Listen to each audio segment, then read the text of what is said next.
Welcome to the Rec Forum. This is a great place, and if you didn't sign in with your email and information, do so after the event, and you can get direct information emailed to you about future events that we'll have here. One in particular, which is coming up on November 11th. That's Thursday, November 11th at 7:30. We're going to have two other journalists and writers on Central Africa speaking.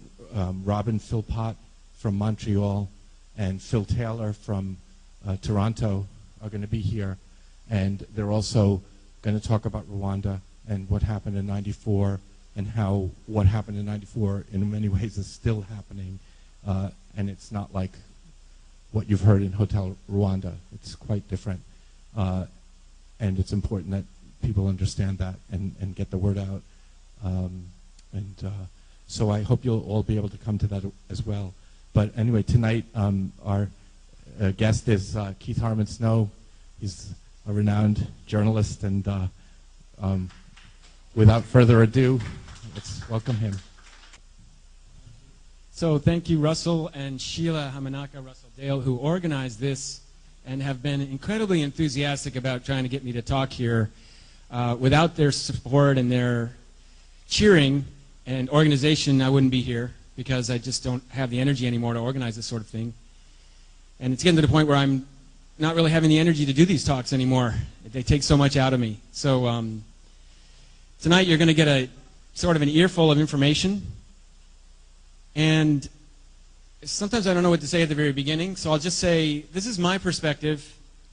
It comes from, my whole life, some of which was operating from a place of whiteness where I didn't see my role in perpetuating violence in Africa as innocently as I was. By innocent, I mean not knowing any better and not really being in a place of being able to ask the questions that should be asked of people who go to Africa, that we should ask ourselves, or that go to Afghanistan, or go to Nicaragua, or wherever. By innocence, I mean in the sense, famous black writer whose name is escaping me at the very moment, who wrote that it's the innocence which is the very crime. And I can't think of his name. I'll think of him soon. But Baldwin. His last name was Baldwin. James Baldwin. Thank you. Okay, so in any case, at some point I started to wake up a little bit, and I've woken up a little bit more since then, working on this stuff. And so this is my perspective. I'm involved currently with a director who's sitting in the back, Ada Shaw. We're making a film about this basic subject, which is what really happened in Rwanda. It's also a story about the politics of genocide. It's also a story about the politics of the genocides that we don't hear about, which is the politics of genocide. And it's a story about survival and real people whose lives really today are still in question, so many millions of people, because of the very same story that was sparked by some of the things I'm going to talk about tonight. The same people who organized massive atrocities are in power. The same people are perpetrating atrocities now, not just in Uganda, not just in Rwanda, not just in South Sudan, but troops going as far as Iraq and Afghanistan, serving the American interests from Rwanda, from Uganda. So that's the disclaimer. You're welcome to think whatever you like. I hope I don't offend you, but I'm certain I will. And if I don't, maybe I've done something wrong. So I'm just going to launch into it, and I'm going to go through about 160 slides. And sometimes I get stuck on a slide, and if I get stuck on it too long, just kindly yell at me, Keith, move along on that slide, would you? Because otherwise we won't get to the end, and it'll be, midnight, and I'll still be talking. Everybody will be gone. It's very funny. Okay, so I'm going to first give you a little background to the standard kind of media representation about Africa. Hope for Africa. This is white supremacy at its core. Now, this is a point of departure for this discussion, white supremacy. It's not the place I'm going to end up at. I'm not going to end up at the end by taking you gently through a discussion that gets to the point where we finally admit that there's some white supremacy involved. It's starting from a place of accepting that this is white supremacy. Hope is in white, the word. Red is for Africa, which is in blood, basically. This is think tank material. It's Newsweek, it's Time, it's U.S. News and World Report, it's Los Angeles Times, International Herald Tribune, it's the BBC, it's National Public Radio. It's consistent, almost consistent, an establishment narrative about Africa, which on its face says, we need to rescue the Africans from themselves.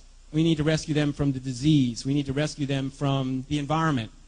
These are all themes that are very common. And this is a perfect example. And it's used to sell something. So what's for sale? What are you being sold or convinced to buy? Suffering. You're basically funding suffering. If you give $20 to Care International, if you give $20 to Save the Children, if you give $1,000 to Doctors Without Borders, this is the purpose of this photograph. It's to generate that income to serve those organizations. And I'll get into that more later. But that's the basic framework of the American media. If they're talking about Africa, there's some interest involved. So what are the interests?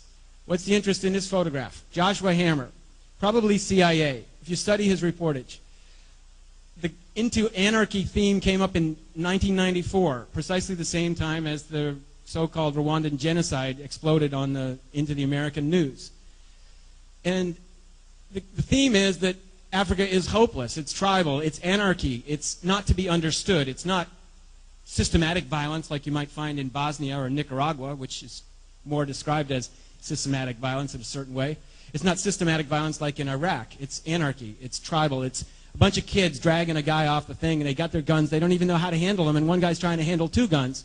Doesn't ask where the guns came from, who sold them to these kids, what they're trading for in Liberia, which happens to be about diamonds. One of the mainstream themes about violence in Africa today in the media, you'll see all over the place if you start studying it and watching carefully, is this guy Joseph Kony, Lord's Resistance Army in northern Uganda, southern Sudan, and eastern Congo, northeastern Congo. Joseph Kony is blamed with these massive atrocities. The narrative is always the same. Kony captures children. Here they are. This is what was shown in Vanity Fair. And Kony abducts them, rapes them, forces them to become soldiers. It doesn't give you the background. It doesn't give you the history. It doesn't give you the people that he's competing against for power. It just gives you this sense that Kony is evil and there are good people. Kony's not one of them. And this kind of image about Kony is repeated over and over and over. And repetition in the media is one of the ways they hammer into our minds a certain conditioning, a way to think about Africa or to think about any particular subject. So this is a case study on aspects of Africa, but we could do a similar case study about Iraq or Afghanistan or Massachusetts. The media has various themes that they use and things that they never talk about. Enjoy a Coke. This advertisement you'll find all over Central Africa and East Africa. The people in the photograph were paid hardly anything. I know because one of the girls' sister was going to Hampshire College and she jumped up and she said, "Hey, that's my sister." And they only gave her $50 for the advertisement, which was then pasted all over Africa. But the theme is happiness. Coke brings happiness. Enjoy. Doesn't give you any of the details of the business of Coca-Cola, who the directors are, what are their connections to arm companies or oil companies. And to suggest that the directors of Coca-Cola are connected to arms companies that are sending arms into Africa, or that they're connected to oil companies, is just heresy for many Americans. They want to believe that Coke is wonderful and they've been feeding their kids this for years and they grew up on it. So, and if George Bush is shaking the hand of somebody, it must be a good man.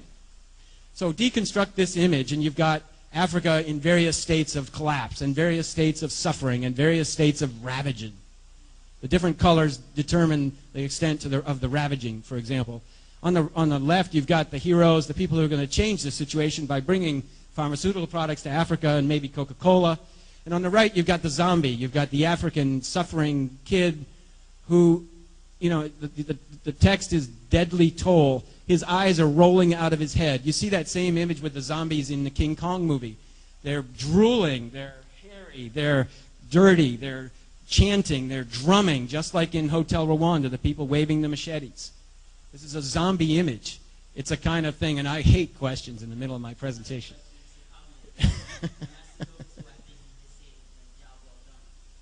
Exactly, they're saying that too. It's not true that I hate questions. It's just that I've just started and I'm going to get through so much. So sometimes the questions are like, well, why do you think this or that? So I apologize. But please do interrupt. Because I'll forget some things and I'll say some things that are, you know, pieces that aren't completely correct sometimes. But this is, again, parts of the story. The whole AIDS epidemic, the whole concept of AIDS in Africa is another set of conditioning, a psychological operation against the American public or against the white world, and also against Africa in a different way.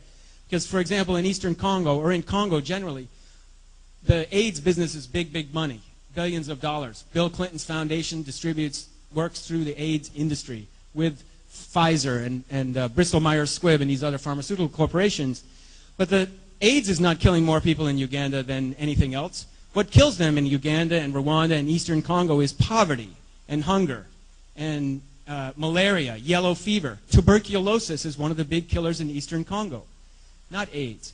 But the companies doing the business in Eastern Congo, and by companies I mean UNICEF, Médecins Sans Frontières, or Doctors Without Borders, Save the Children, they work with pharmaceutical companies. And that means that they have ways they need to earn their money, they need to get their income, they need to get their products. They're dumping pharmaceutical products on a market. The market is the suffering people in Africa.